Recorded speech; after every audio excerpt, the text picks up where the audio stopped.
Iran fired nearly 200 missiles, including hypersonic weapons, for the first time, targeting Israel's military bases. The attack was in response to the recent killings of Hezbollah chief Hassan Nasrallah and an Iranian military general.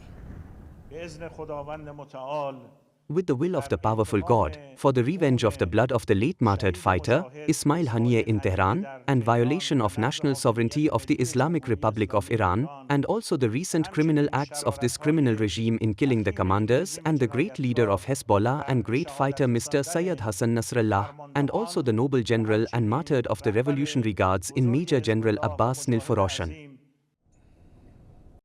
The latest strike, ordered by Iran's supreme leader, Ayatollah Ali Khamenei, was Tehran's second direct attack this year, after it launched hundreds of missiles and drones at Israel back in April. Iran's president said the strike was carried out to bring peace and stability to the region. Meanwhile, the Iranian military has warned Israel of more intense attacks if it in fact retaliates against Tehran.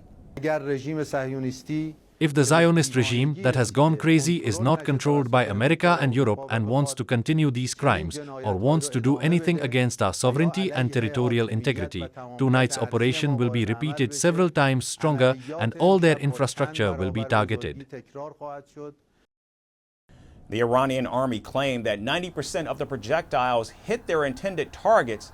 However, Israel said most of the missiles were shot down by its air defense systems.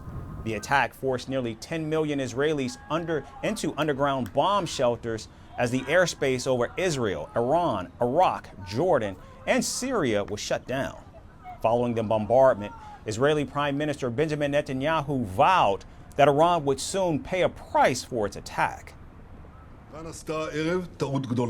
Iran made a big mistake tonight, and it will pay for it. The regime in Iran does not understand our determination to defend ourselves and our determination to retaliate against our enemies.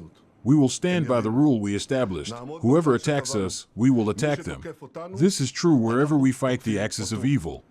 This is true for Judea and Samaria. It is true for Gaza, Lebanon, Yemen, Syria, and it is also true for Iran. We fight the axis of evil everywhere. Meanwhile, President Joe Biden said he'd ordered the U.S. military to aid Israel's defense against Iranian airstrikes and shoot down its missiles. Before I began, I wanted to say a few words about Iran's missile attack on Israel today. At my direction, the United States military actively supported the defense of Israel, and we're still assessing the impact. But based on what we know now, the attack appears to have been defeated and ineffective.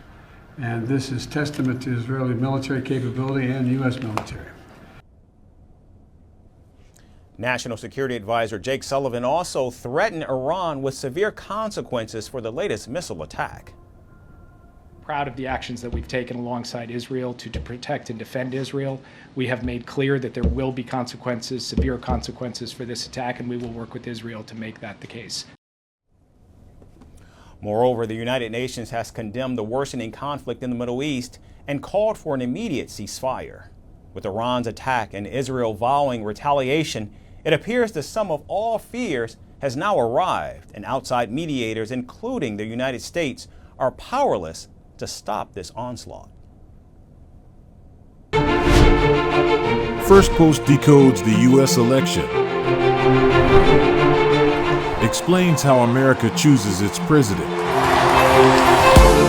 Your primer on the race to the White House. Everything you need to know about how America votes and its global implications. U.S. Election Explained. Every Monday and Thursday only on Firstpost.